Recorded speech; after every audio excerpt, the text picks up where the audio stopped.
श्री सद्गुरुदेवाय नमः।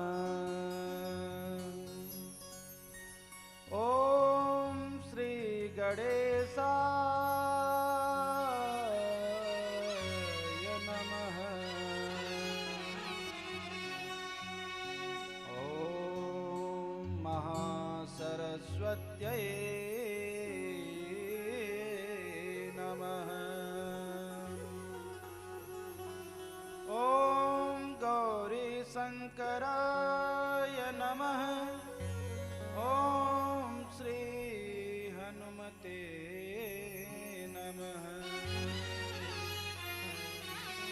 ओम श्री सीतारामचंद्राय नमः।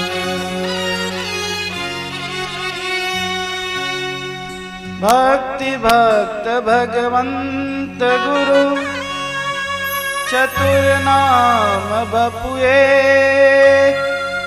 तिनके पद बंदन किए नासै विघ्न ने। आइए हनुमंत विराजिए, कथा करऊं मति अनुसार। प्रेम सहित आसन धरहूं, बैठिए पवन कुमार। रामाय रामभद्राय रामचंद्राय वेधसे, रघुनाथाय नाथाय श्रीसीताय पते नमः। वर्णानामर्थसंघानां रसानां छन्दसामपि, मंगलानां च कर्तारो वन्दे वाणी विनायकौ। वन्दे वाणी विनायकौ।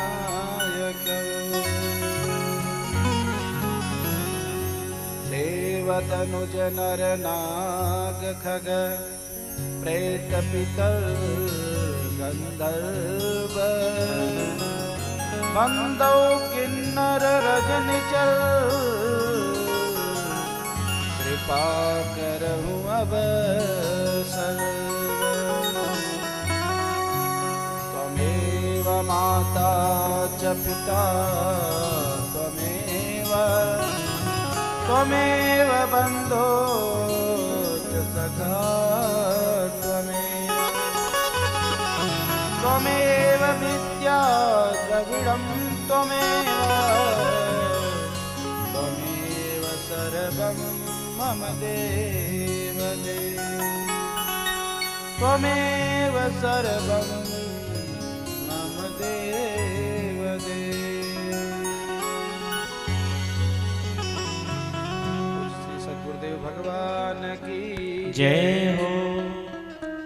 स्थान देवता, ग्राम देवता, नगर देवता के श्री चरणों में कोटि कोटि प्रणाम करते हुए, पूज्य श्री गुरुदेव भगवान के श्री चरणों में प्रणाम करते हुए, यहाँ पर कथा पांडाल में पधारी हुई हमारी माताएं, बहनें, संतगण, भक्तगण, सभी के हृदय कमल पे विराजमान परम पिता को प्रणाम करते हुए आप सबको मेरी तरफ से जय जय श्री सीताराम। हमारे सहयोगी जन जो भी हमारा साथ दे रहे हैं, उन भाइयों को भी हमारी तरफ से जय जय श्री राधे कृष्णा, जय जय श्री सीताराम।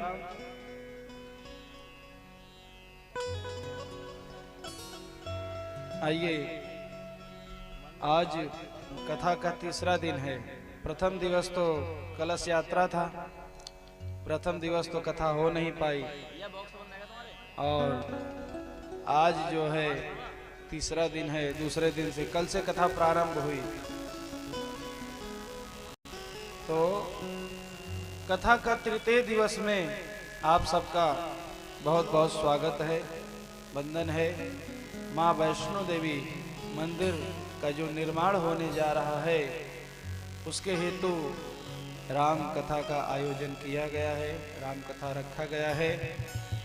भगवान श्री सीताराम की कथा इतनी पावन कथा है, कहते हैं कि दुनिया में जब इंसान जन्म लेता है तो भी माताएं बहनें राम का नाम लेकर के सोहर वगैरह गाती हैं, और इस संसार से इंसान जब जाता है तो भी अर्थी के पीछे राम राम ही बोला जाता है। दुनिया में अभी तक कोई ऐसा मंत्र नहीं है, दुनिया में किसी और देवी देवता का नाम अर्थी के पीछे नहीं बोला जाता है, राम का नाम ही बोला जाता है। क्यों? भगवान राम जी स्वयं वरदान दिए हैं नारद जी को, राम सकल नामन ते अधिका हो नाथ गगन बधिका। दुनिया के और भी नाम भगवान में हैं, सब बहुत सारे नाम हैं, भगवान के करोड़ों करोड़ों नाम है, लेकिन नारद जी कहते हैं प्रभु ये जो आपका राम नाम है, मुझे ऐसी मेरे ऊपर ऐसी कृपा करिए, मुझे वरदान दीजिए ताकि यह नाम दुनिया में सबसे ज्यादा गाया जाए। सबसे ज्यादा नाम राम का ही आज गाया जाता है। राम कृष्ण अलग नहीं है, राम कृष्ण एक ही हैं, लेकिन राम का नाम सर्वप्रथम लिया जाता है। तो 2 मिनट भगवान का सन्नाम कीर्तन करेंगे, उसके बाद कथा में प्रवेश करेंगे। सीताराम राम राम, सीताराम राम राम, सीताराम राम राम, सीताराम राम राम, सीताराम राम राम, सीताराम राम राम, सीताराम राम राम, सीताराम राम राम,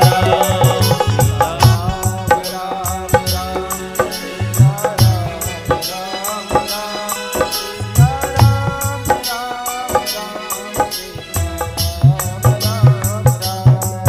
सीताराम राम राम, सीताराम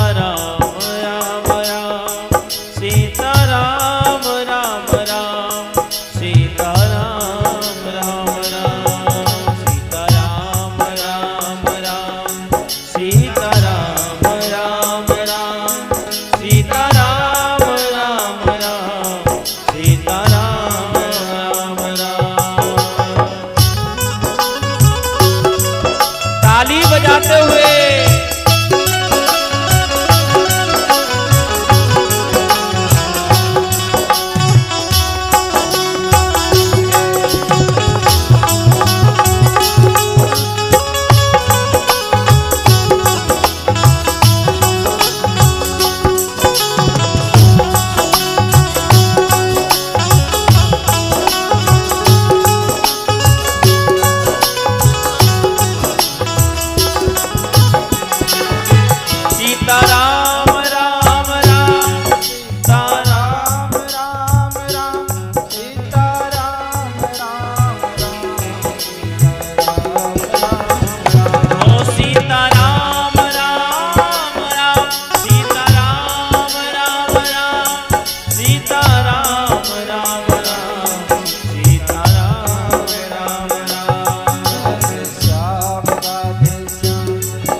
हर हर महादेव।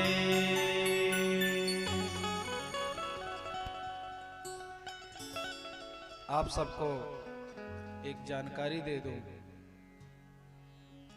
माँ वैष्णो देवी का जो यह मंदिर बन रहा है, माँ वैष्णो देवी का मंदिर जो निर्माण होने जा रहा है, यह मंदिर ऐसा नहीं है कि हरि राम और वकील के पास पैसा है तो मंदिर बनवा रहे हैं, ऐसा मत समझिए। यह जो मंदिर निर्माण होने जा रहा है, इसके पीछे कुछ राज है, इसके पीछे कुछ राज है, जिसकी वजह से यह मंदिर का निर्माण होने जा रहा है। राज क्या है? हरि राम और वकील जी माँ वैष्णो देवी का दर्शन करने के लिए गए थे, और माँ वैष्णो देवी का दर्शन करके जब सीढ़ियों से नीचे आ रहे थे, बीच रास्ते में इन दोनों भाइयों को एक छोटी सी 5 वर्ष की कन्या का दर्शन हुआ, और वह कन्या इतनी सुंदर थी, इतनी सुंदर थी कि हरि राम जी कहते हैं, गुरुजी आज तक मैंने इतनी सुंदर कन्या कभी अपने भविष्य में नहीं देखा, इतनी सुंदर कन्या। बोले गुरुजी, उसका जो चरण था ना कन्या का, इतना सुंदर था, मालूम पड़ता था कि जैसे कमल होता है ना, कमल लाल लाल, उस तरह से उस कन्या का छोटा छोटा पांव था, सुंदर सा। हरि राम जी बोले गुरुजी, उसके बाल इतने सुंदर थे कि वैसे बाल मैंने आज तक जीवन में किसी का नहीं देखा।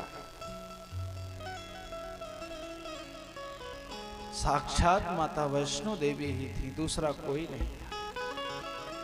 मां वैष्णो देवी का दर्शन हुआ,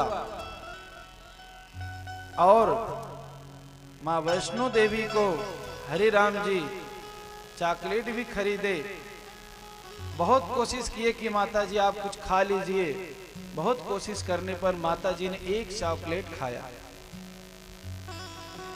और बोले कि कहाँ रहती हो?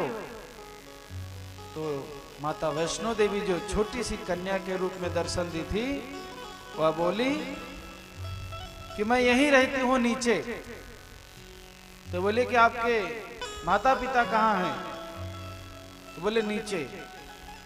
तो बोले तुम अकेले यहाँ पर हो, कोई आगे पीछे नहीं है? बोले नहीं, मैं अकेले हूँ। तो बोले कि फिर मेरा उंगली पकड़ो और चलो मेरे साथ में।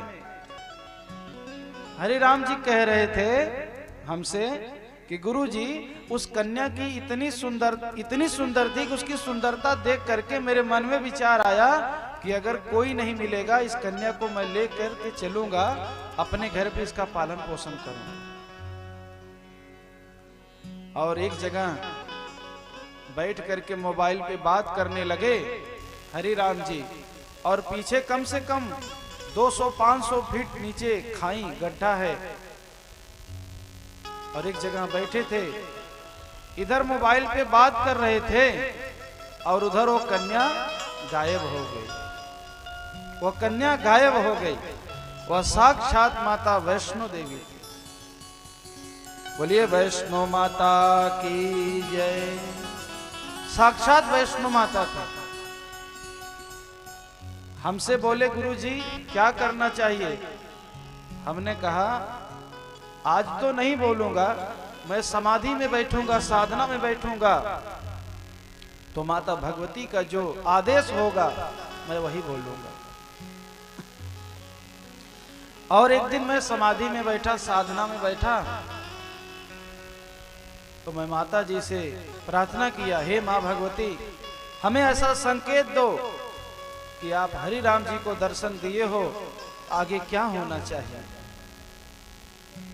माता वैष्णो देवी समाधि अवस्था में संकेत देती हैं, बोली पुत्र,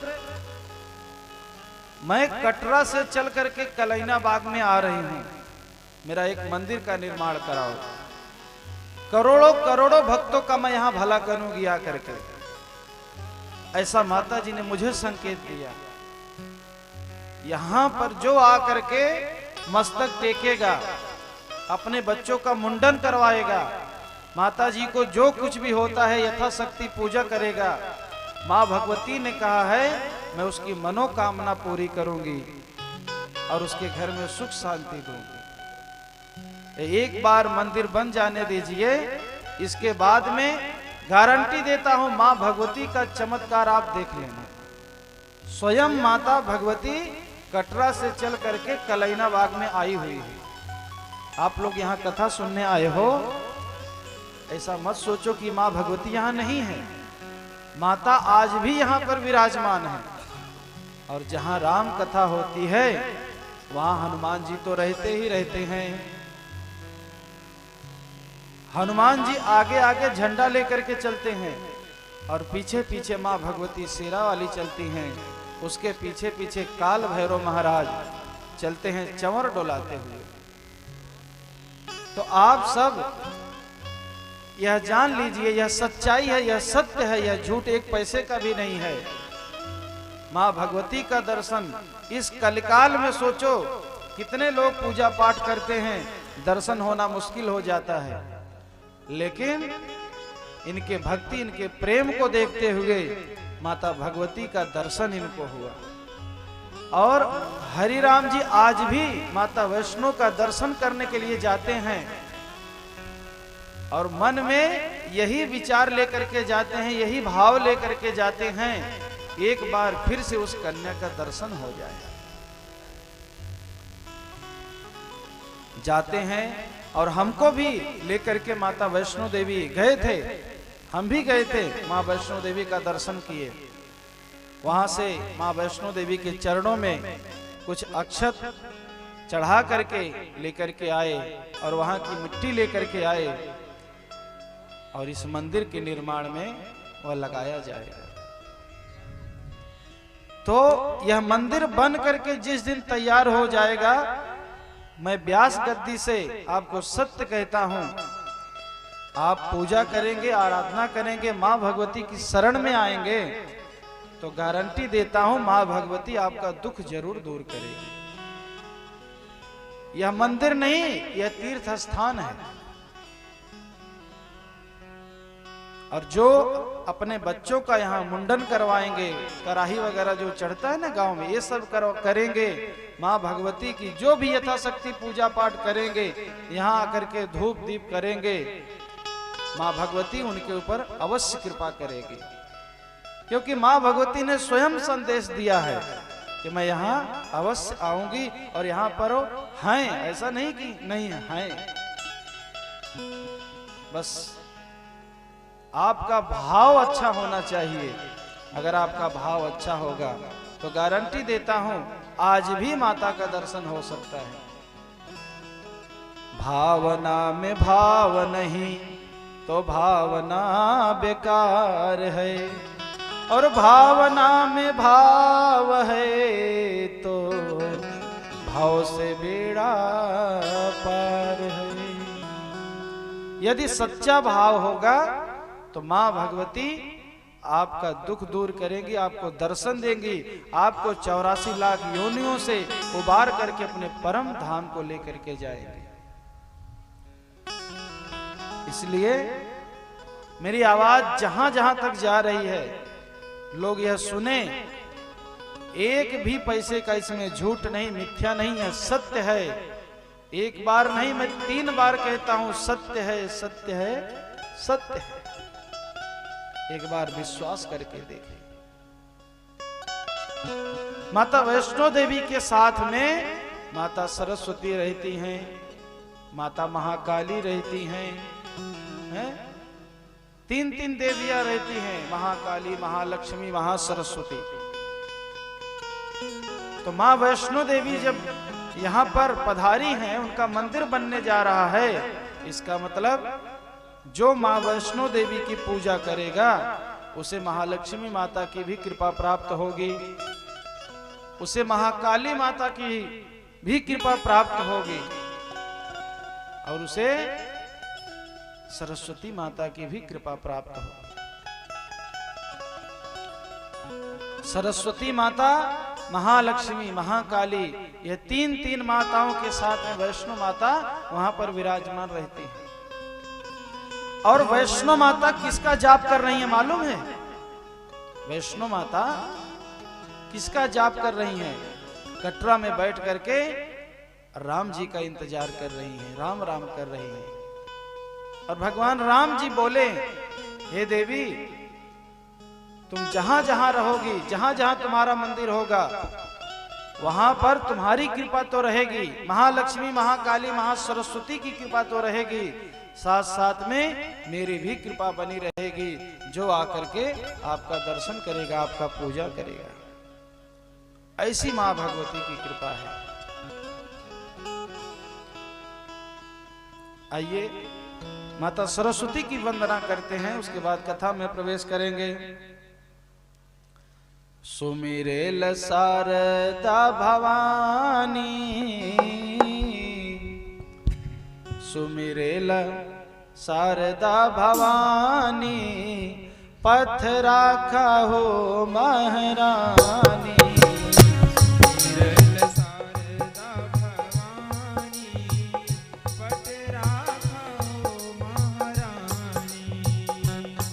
सुमिरेल शारदा भवानी, पथ राखा हो महारानी। सुमिरेल शारदा भवानी, पथ राखा हो महारानी।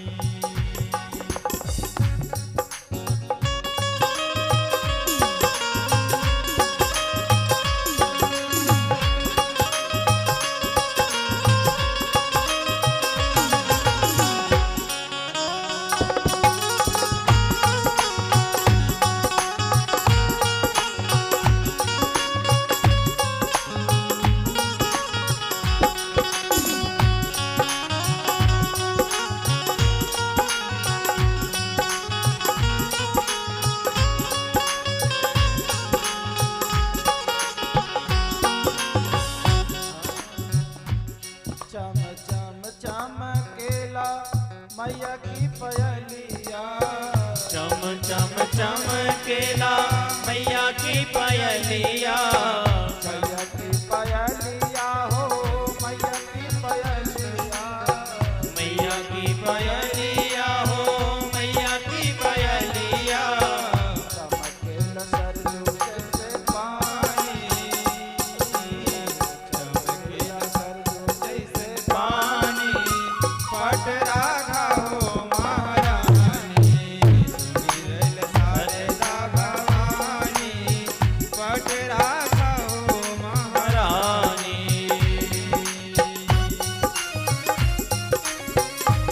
शारदा मैया की जय हो।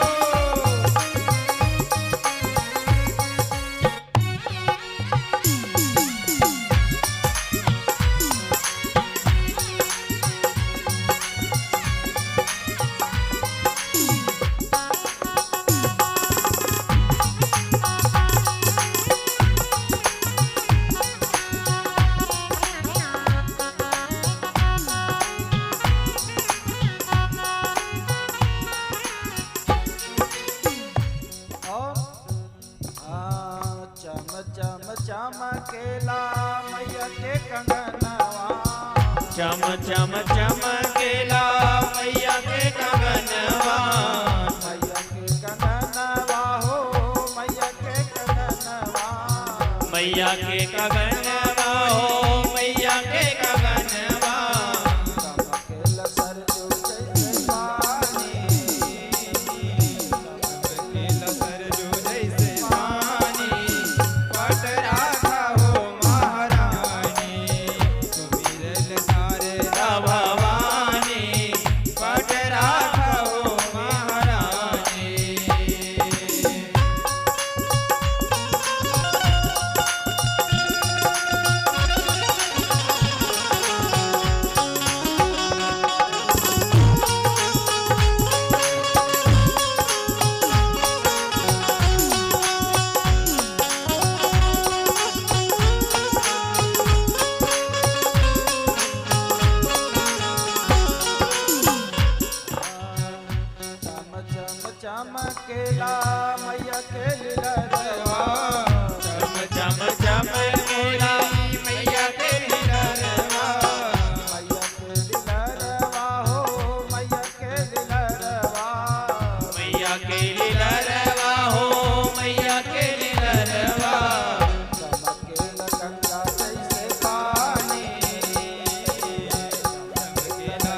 माँ भगवती की कृपा से आज हमारे आपके जीवन में राम कथा रूपी गंगा चल करके आई है। एक गंगा वो है जिसमें स्नान करने से तन पवित्र होता है। एक कथा जो राम कथा गंगा है, इसमें स्नान करने से तन मन धन सब पवित्र हो जाता है। उस गंगा में स्नान के लिए शक्ति चाहिए चल के जाने के लिए, और संपत्ति चाहिए। लेकिन राम कथा रूपी जो गंगा है, इसमें न तो शक्ति चाहिए न संपत्ति चाहिए, भगवान की कृपा खाली चाहिए। कृपा हो जाए तो राम कथा रूपी गंगा आपके तन मन धन सबको पवित्र कर देगी। तो आपके इस कलैना बाग में, खजुरिया ग्राम में राम कथा जो आप सबको आज सुलभ हो रही है, इसका मतलब भगवान राम की बहुत बड़ी कृपा आप सबके ऊपर है। इसलिए आप सबके जीवन में यह घड़ी आई है। नहीं तो कितने लोग ऐसे हैं जो कोशिश तो करते हैं, कहते हैं आने की तो बहुत इच्छा थी लेकिन आ नहीं पाए। कुछ ऐसे काम आ गए जिसकी वजह से आ नहीं पाए। जबकि हकीकत यह है, जिसे भगवान सेलेक्ट करते हैं, जिसको भगवान चुनते हैं, वही राम कथा में आ पाता है, नहीं तो सब नहीं आ पाते। प्रथम दिवस में हमने बताया था ना कि अति हरि कृपा जाहि पर होई, पाव दे यह मार्ग सोई।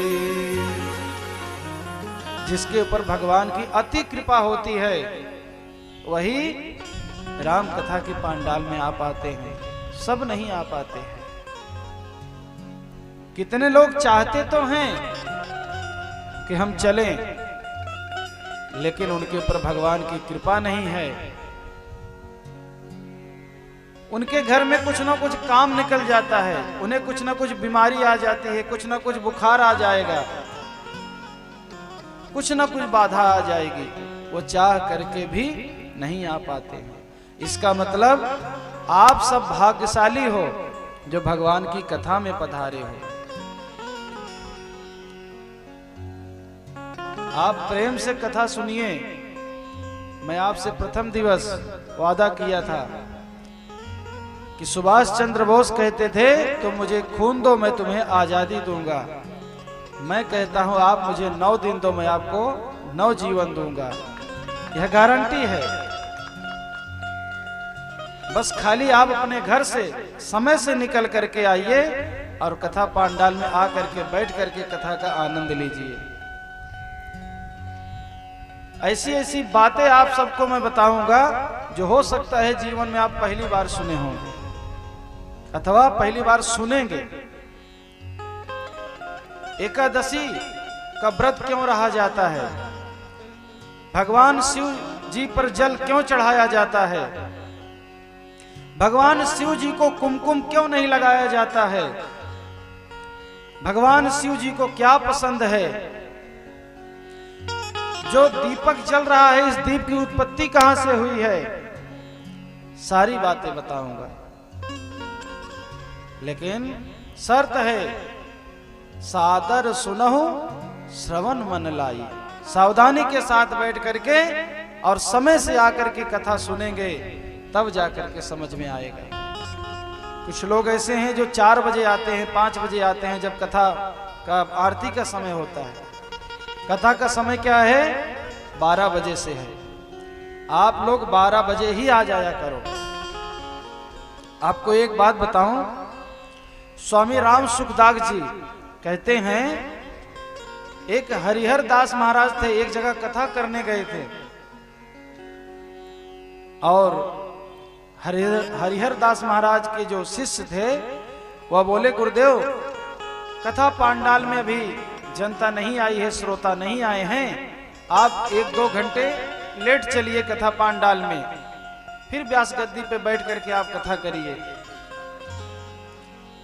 हरिहर दास महाराज आंखें बंद करके ध्यान लगाए, बोले तुम कैसी बात करते हो, कथा पांडाल तो पूरा भरा हुआ है। बोले कुछ भी हो जाए, कथा पांडाल मुझे पूरा भरा हुआ दिखाई दे रहा है, अब मैं 1 मिनट भी यहां नहीं रुकूंगा, अब मुझे कथा पांडाल में जल्द से जल्द जाऊंगा। हरिहर दास महाराज कथा पांडाल में आए और पूरा कथा पांडाल खाली था। व्यास गद्दी पे बैठे और भगवान की कथा सुनाना प्रारंभ किए। कथा सुना करके आरती करा करके जब जाने लगे तब श्रोतागण आने लगे। किसी ने पूछा महाराज कोई श्रोता नहीं था, आपने कथा किसको सुनाया, अब तो श्रोता आ रहे हैं। हरिहर दास बोले जब मैं ध्यान लगा करके देखा तो 33 करोड़ देवी देवता सूक्ष्म रूप में वहां पर पधारे हुए थे, और भगवान की कथा का जो समय रखा जाता है उस समय अपने टाइम टू टाइम 33 करोड़ देवी देवता यहां सूक्ष्म रूप में आकर के विराजमान हो जाते हैं कथा सुनने के लिए। और इंसान इतना आलसी है कि भगवान से भी वीआईपी हो गया है, वो कथा पांडाल में 1-1 घंटे लेट आता है। यही कारण है कि कथा का फल हमें प्राप्त नहीं होता है। आपको बताऊं, इस कथा पांडाल में हनुमान जी खुद पधारे हैं। इस कथा पांडाल में हनुमान जी हैं, किस रूप में हैं, अगर देखने की शक्ति है तो देख सकते हो। सोचिए जब कथा प्रारंभ होती है उसके 10 मिनट पहले हनुमान जी यहां आ जाते हैं, और आरती जब होती है उसके जो है 5-10 मिनट बाद हनुमान जी जाते हैं। क्यों? क्योंकि राम कथा सुनबे को रसिया, हनुमान जी राम कथा सुनने के रसिया हैं। हम भी अगर रसिया बन जाएं तो हमारे आपके हृदय में भी भगवान श्री सीताराम जी आकर के विराजमान हो जाएंगे, लेकिन रसिया बनना पड़ेगा। तो राम कथा सुनबे को रसिया, राम लखन सीता मन बसिया। हनुमान जी ऐसे हैं। अब सोचिए हनुमान जी पहले आते हैं और बाद में जाते हैं, इसलिए हनुमान जी चारों जुग पर ताप तुम्हारा, है पर सेत जगत उजियारा। इसलिए हनुमान जी चारों जुग में हैं। राम राम करते हैं, राम का नाम ही जपते हैं, दूसरा कुछ नहीं हनुमान जी करते हैं। और भगवान राम की कृपा, माता जानकी की कृपा से हनुमान जी अमर हो गए। देखिए आज आपको एक बात बताता हूं, शायद हो सकता है पहली बार सुन रहे होंगे आप। हनुमान में कितने अक्षर हैं? हाँ? हनुमान जी में कितने अक्षर हैं? हा, नु, मा और ना, कितने हो गए? अरे माता जी बोलो ना, 4। हाँ, ये 4 अक्षर नहीं, 4 लक्षण हैं। जिस किसी पुरुष में यह 4 लक्षण दिखाई दे समझ लेना वो हनुमान है। पहला क्या है? हा। हा का मतलब क्या है? हा का मतलब है जीवन में हाकारात्मक सोच रखो। हाकारात्मक सोच का मतलब क्या है? पॉजिटिव सोच रखो, निगेटिव सोच मत रखो कभी जीवन में। यदि आपने अपने अंदर पॉजिटिव सोच रखा, अच्छी सोच रखा है, तो गारंटी है आपका जीवन सरल हो जाएगा। हनुमान जी किसी भी काम के लिए जाते हैं, वो क्या कहते हैं? होई है काज मोहि हरस विसेखा। काज होगा, इसमें कोई दो राय नहीं है। तो हा का मतलब हकारात्मक सोच रखो, अच्छी सोच रखो, नेगेटिव सोच नहीं, पॉजिटिव सोच रखो। यदि आप अपने जीवन में पॉजिटिव सोच रखा तो समझ लीजिए कि हनुमान बनने की पहली सीढ़ी आप चढ़ रहे हैं। समझ में आया? पहला है हा मतलब हकारात्मक सोच, नकारात्मक सोच नहीं, अच्छी सोच, हकारात्मक सोच रखिए। और दूसरा क्या है? नु। नु का मतलब क्या होता है? नु का मतलब जीवन में किसी का नुकसान मत चाहो। यदि आप जीवन में नुकसान चाहते हैं तो हनुमान जी आपके ऊपर कृपा नहीं करेंगे। जीवन में यदि आप किसी का भी, चाहे पशु पक्षी हो, चाहे मनुष्य हो, चाहे कोई भी हो, यदि किसी का भी आप नुकसान चाहते हैं तो समझ लीजिए कि आप हनुमान नहीं हैं और हनुमान की कृपा नहीं है आपके ऊपर। ये 4 लक्षण हैं 4 अक्षर के। आज से अपने मन में यह संकल्प ले लीजिए कि हम किसी का नुकसान कभी नहीं करेंगे। नो का मतलब किसी का नुकसान नहीं करना है। सर्वे भवन्ति सुखिनः सर्वे सन्तु निरामये सर्वे भद्राणि पश्यन्तु मा कश्चित् दुर्भाग् भवेत्। सब सुखी रहें, किसी का नुकसान ना हो, भगवान सबका भला करे। नो का यह मतलब है। और तीसरा शब्द क्या है? मां। मां का मतलब क्या है? मां का मतलब है मानत। जो दूसरे को मान देता हो वही हनुमान है। जो दूसरे का सम्मान करता हो वह हनुमान है। अगर आपके अंदर हा है, नू है और मां मतलब मान सम्मान की भावना आपके अंदर नहीं है तो न तो हनुमान की कृपा आपके ऊपर होगी और न तो हनुमान बन पाओगे। और चौथी क्या है? न। चौथा अक्षर क्या है? न है नु मां प्लस न। न का मतलब क्या है?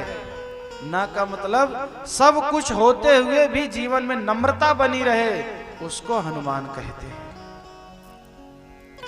हनुमान जी के पास कितना बल है?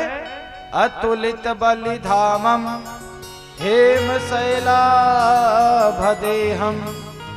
तनुजवन कृशानम ज्ञानिनाम अग्रगण्यम। हनुमान जी अतुलित बलधाम हैं, ज्ञानियों में सबसे आगे हैं, लेकिन फिर भी हनुमान जी हमेशा नम्र रहते हैं। ना का मतलब नम्रता, हमारे जीवन में नम्रता बनी रहे। ना हमारे जीवन में धन का अहंकार हो, ना हमारे जीवन में शरीर का अहंकार हो, ना हमारे जीवन में पुत्र और पुत्रियों का अहंकार हो, किसी भी चीज का अहंकार न हो, वही हनुमान है। यह 4 अक्षर नहीं है, ये 4 लक्षण हैं। अगर जिसके अंदर यह चारों लक्षण आ जाएंगे समझ लेना वह हनुमान है। बोलिए हनुमान जी महाराज की, बोलो हनुमान जी महाराज की जय। आप लोग जयकारा बोलने में बड़ा कंजूसी करते हो और ताली बजाने में भी कंजूसी करते हो। ध्यान देना। एक संत कह रहे थे ससुराल में साली का, एरिया में नाली का और कीर्तन में ताली का बहुत बड़ा महत्व होता है। और एक बात बताओ, अगर भगवान की कथा में ताली नहीं बजा रहे हो तो अगला जन्म ऐसा भगवान दे देंगे कि घूम घूम के द्वार द्वार पे जाकर के ताली बजाना पड़ेगा, भीख मांगना पड़ेगा। इसलिए कथा में ताली बजाओ ताकि भाग भी बदल जाए और भगवान की कृपा भी आ जाए। ठीक है, बोलिए हनुमान जी महाराज की। हाँ, अभी ऐसा लग रहा है कि आप लोग कुछ नाश्ता वगैरह करके आए हो। ठीक है, आइए हम सब कथा में प्रवेश करते हैं। जय जय राम कथा, जय श्री राम कथा, हो जय जय राम कथा, जय श्री राम कथा, जय जय राम कथा, जय श्री राम कथा। तो जिसे श्रवण कर मिट जाती है, जिसे श्रवण कर मिट जाती है जन्म जन्म की व्यथा। जय श्री राम कथा, जय श्री राम कथा, जय श्री राम कथा, जय श्री राम कथा, जय श्री राम कथा, जय श्री राम कथा, जय श्री राम कथा, जय श्री राम कथा।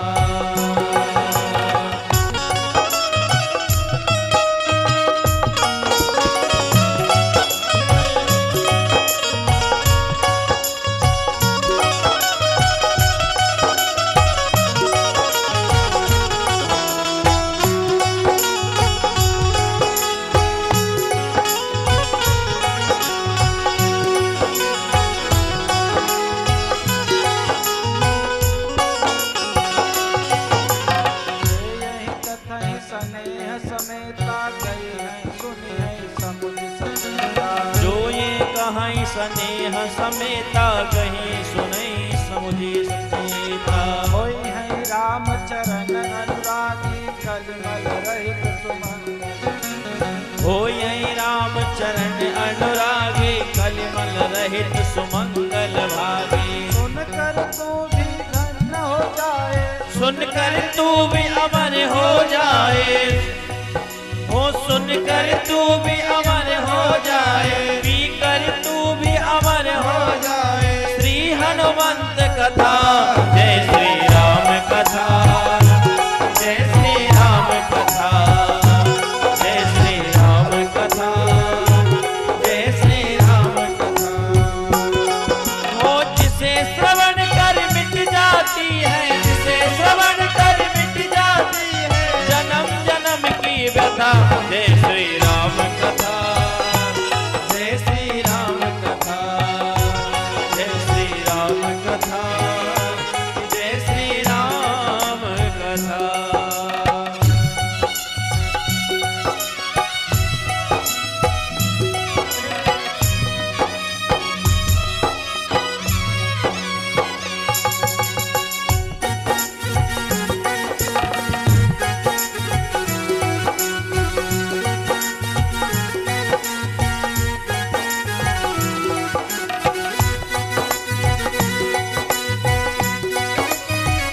श्री राधे।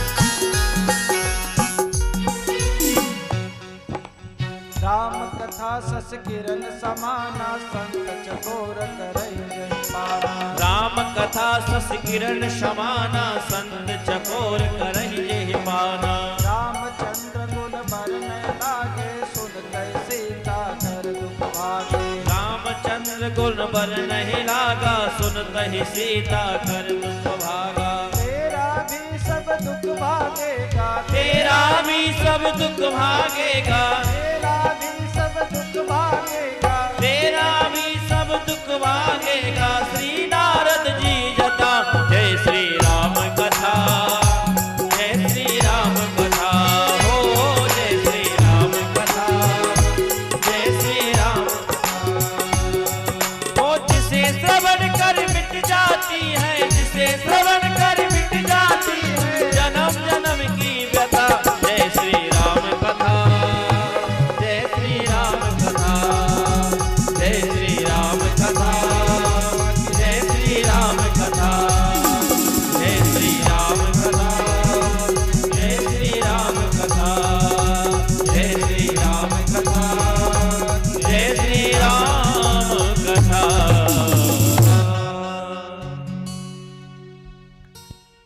बोली राजा रामचंद्र भगवान की जय हो। जय जय श्री सीताराम।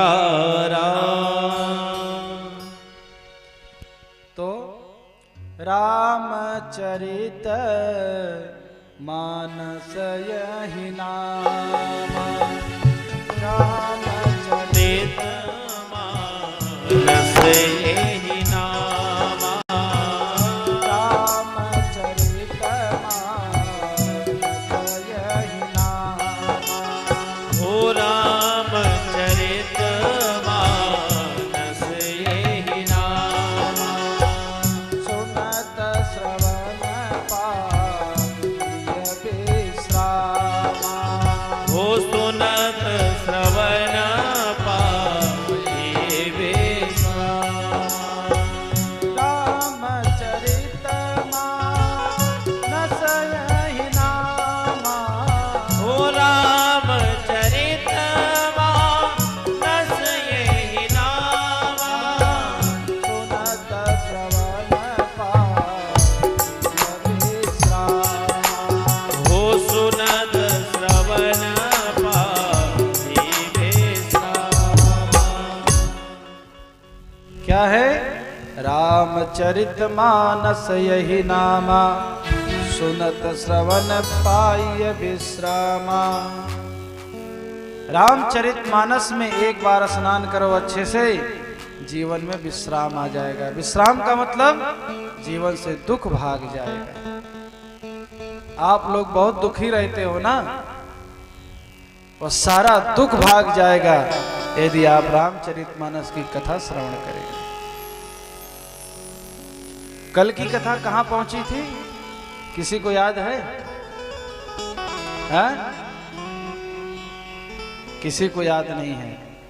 याद है कहां तक पहुंची थी?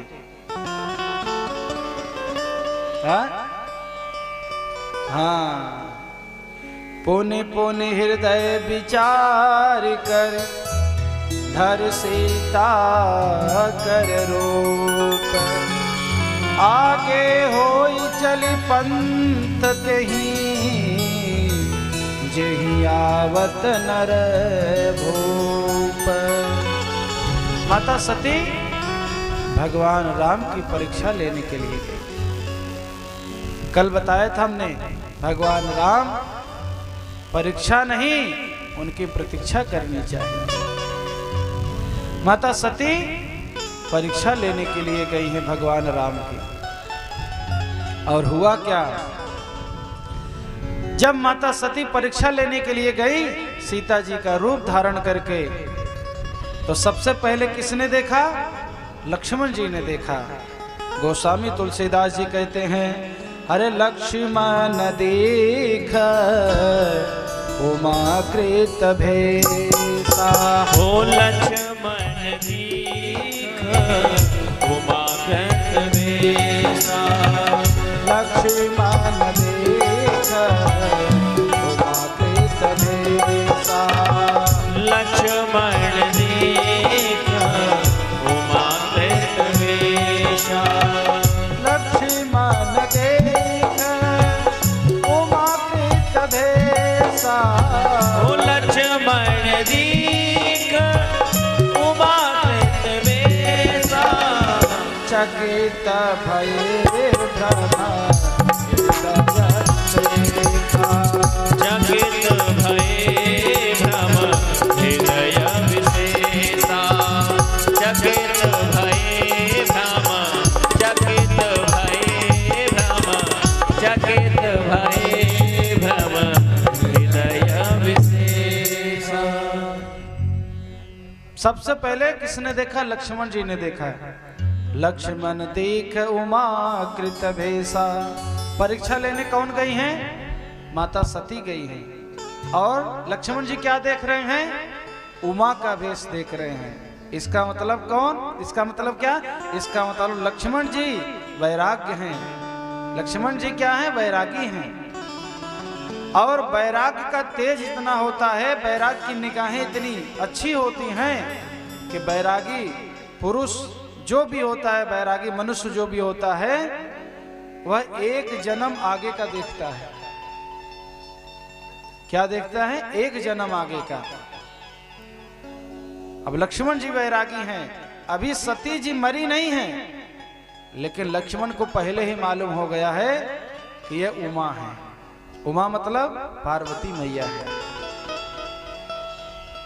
वैराग्य में इतनी शक्ति होती है, यदि इंसान ठीक ठीक पालन करे तो वैराग्य में वो तेज होता है, वह शक्ति होती है। एक दो जन्म इंसान पिछला और अगला जान लेता है अपना।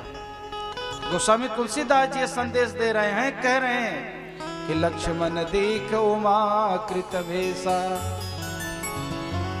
लक्ष्मण जी वैरागी हैं, वैराग्य हैं, और वह उमा का वेश देख रहे हैं। और जब लक्ष्मण जी ने देखा तो लक्ष्मण जी कुछ बोले नहीं, मौन रहे, बस खाली चकित से हो गए, चकित तो होकर के देख रहे हैं। अब कहते हैं लक्ष्मण जी चकित चकित होकर के देख रहे हैं कि बताइए माता सती जो है पार्वती बनने की तैयारी कर रही हैं, हाँ? हमारी माता सीता का रूप धारण की है। क्या लक्ष्मण को नहीं मालूम था कि यह कौन है? उन्हें सब मालूम है। भगवान शेषनाग हैं। पूरे पृथ्वी का भार अगर किसी के ऊपर है तो वह लक्ष्मण के ऊपर है, शेषनाग के ऊपर है। और भगवान राम जी जब देखे कि सामने से सती जी सीता का वेश धारण करके आ रही हैं, भगवान राम जी खाली देख रहे हैं और मन में विचार कर रहे हैं कि वाह कितना धन्य है। अरे माता सती को मेरी परीक्षा ही लेनी थी, किसी और विधि से परीक्षा ले सकती थी। कोई जरूरी है कि हमारे पत्नी का ही रूप धारण कर ले। आपको एक बात बताऊं, एक संत कह रहे थे, कभी कभी इंसान देवरानी जेठानी की साड़ी जब पहन लेती है तो जो पुरुष होते उनके पति होते हैं देख करके भ्रमित हो जाते हैं, हमारी भाभी है कि हमारी पत्नी है। कभी कभी माता की साड़ी यदि बहू पहन ले तो जब पति घर में आता है, यदि घूंघट वगैरह है तो इंसान भ्रम में पड़ जाता है। वो संत कह रहे थे कि जीवन में कभी भी देवरानी जेठानी सास बहू की अगर पहनना है तो नई साड़ी पहनो, पहनी हुई साड़ी जो रोज पहनते उसको नहीं पहनना चाहिए, उसको कभी नहीं पहनना चाहिए, उससे विकार उत्पन्न होता है। तो भगवान राम जी जब माता सती को देखे आते हुए तो गोस्वामी तुलसीदास जी कह रहे हैं, सती कपटु जान्यो सुर स्वामी, सब दर्शी सब अंतर्यामी। सब जान गए इनका कपट। और सुमिरत जाहि मिटई अज्ञान, सोई सर्वज्ञ राम भगवान। सब जान गए। और जब सब जान गए तो कहते हैं भगवान शिव जी, जोरी पान प्रभु कीन्ह प्रणामो, पिता समेत लीन निज नामो। भगवान राम जी हाथ जोड़ करके कह रहे हैं सती से, हे माता हमारे पिताजी कहाँ हैं? पिता समेत लीन निज नामो। भगवान शिव जी कहाँ पर हैं? और माता सती जी समझ गई ये साक्षात परमात्मा पर ब्रह्म हैं, इन्हें सब मालूम है।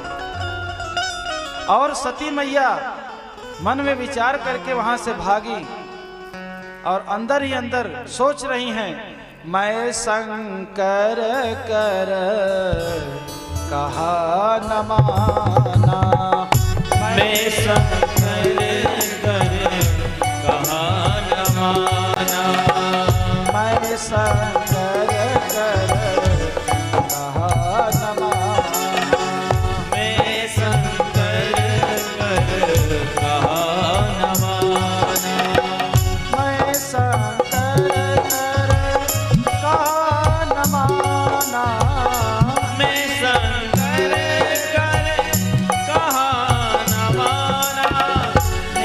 अज्ञान राम पर आना, निज अज्ञान राम पर आना। निज अज्ञान राम परवाना, मैंने राम पर जो है संशय किया, बहुत गलत किया।